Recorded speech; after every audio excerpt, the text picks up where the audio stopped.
નમસ્કાર. આપણે સૌ એવા મહાન રાષ્ટ્રના નાગરિકો છીએ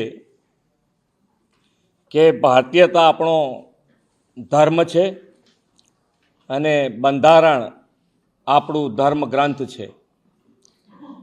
ભારતનું બંધારણ નાગરિક ધર્મ નિભાવવા માટે સૌનું પથદર્શન કરતું આવ્યું છે. વિશ્વ નેતા અને લોકપ્રિય વડાપ્રધાન શ્રી નરેન્દ્રભાઈ મોદીના નેતૃત્વમાં આ વર્ષે આપણે સંવિધાનના 75 વર્ષની ઉજવણી કરી રહ્યા છીએ. વડાપ્રધાન મોદી સાહેબે દેશના તમામ નાગરિકોને સમાન હક મળે તે માટે કોમન સિવિલ કોડનો દેશવ્યાપી અમલ કરવાનો નિર્ણય કર્યો છે.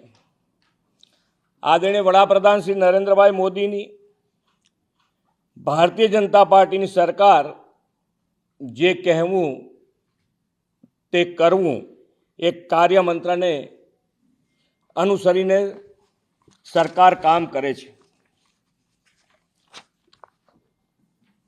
આર્ટિકલ 370ની નાબૂદી, વન નેશન વન ઇલેક્શન, નારી શક્તિ વંદના અધિનિયમ,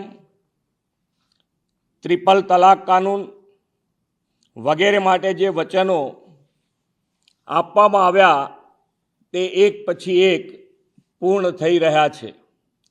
એ જ દિશામાં આગળ વધતા વડાપ્રધાન શ્રી સમાન નાગરિક ધારાનો અમલ કરવાનો માટે સંકલ્પબદ્ધ છે. ગુજરાત વડાપ્રધાનશ્રીના સંકલ્પને સાકાર કરવા માટે હંમેશા પ્રતિબદ્ધ રહ્યું છે.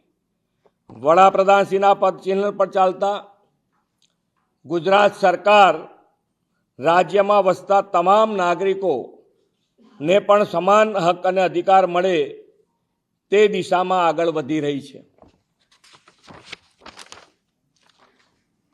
આ માટે ગુજરાતમાં કોમન સિવિલ કોડની આવશ્યકતા ચકાસવા અને કાયદા માટેનું મુસદ્દો તૈયાર કરવા સુપ્રીમ કોર્ટના નિવૃત્ત ન્યાયાધીશ શ્રીમતી રંજના દેસાઈની અધ્યક્ષતામાં એક કમિટીની રચના કરવાનો મહત્વપૂર્ણ નિર્ણય કર્યો છે.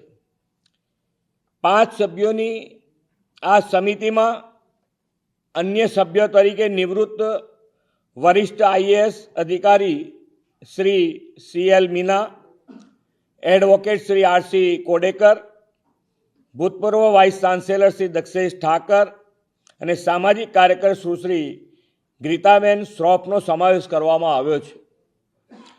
આ કમિટી તમામ પાસાઓનો સુગ્રથિત અભ્યાસ કરીને પોતાનો રિપોર્ટ 45 દિવસમાં રાજ્ય સરકારને આપશે અને રિપોર્ટના આધારે રાજ્ય સરકાર યોગ્ય નિર્ણય કરશે.